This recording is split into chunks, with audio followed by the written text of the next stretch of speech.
आज हामीले आगोमा लोकल खसीको मासु गराउने रेसिपी गराउँदैछौँ। यो तोरीको तेल बसालेको छौँ। अब माथिबाट के भन्छ यसलाई मेथी हालेर मेथी पड्काएको छौँ।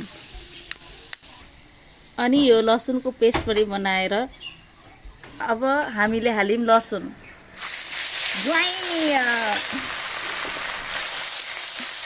लसुनलाई मजाले भुट्ने।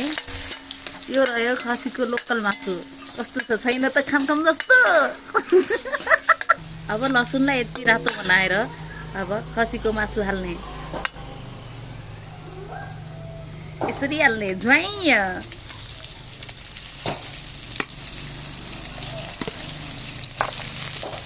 फ्रिजमा राखेको हुनाले अलि साह्रो भएको छ।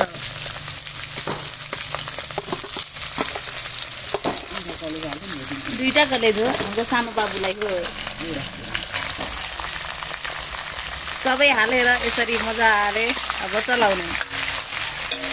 आगोमा पकाएको खसीको मासुको स्वाद बेग्लै छ।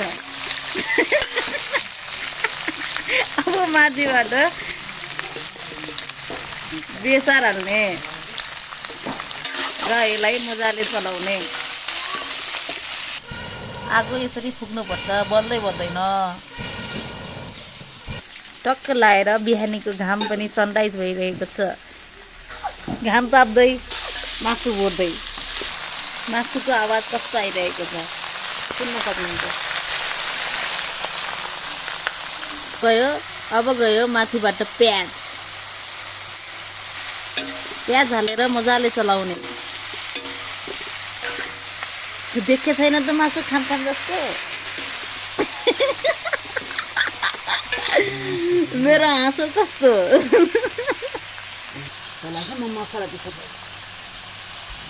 अब मम्मी जानुभएको छ मसला पिस्न।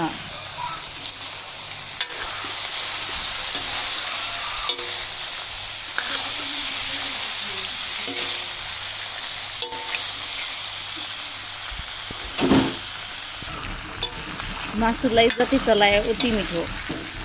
झन् आगोमा पकाएको मासुको त पुरै नगरौँ। लसुन अदुवा जिराको पेस्ट बनाएर पनि रेडी भइसक्यो।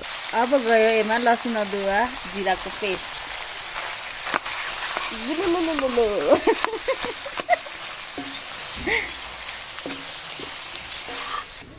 फुल पनि फुल्दैछन्।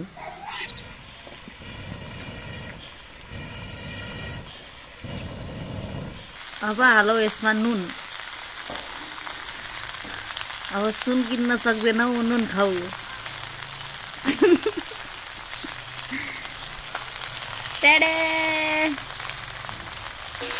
नुन हालेर मजाले फ्राई गर्ने। हरर बास्ना आइसक्यो। अब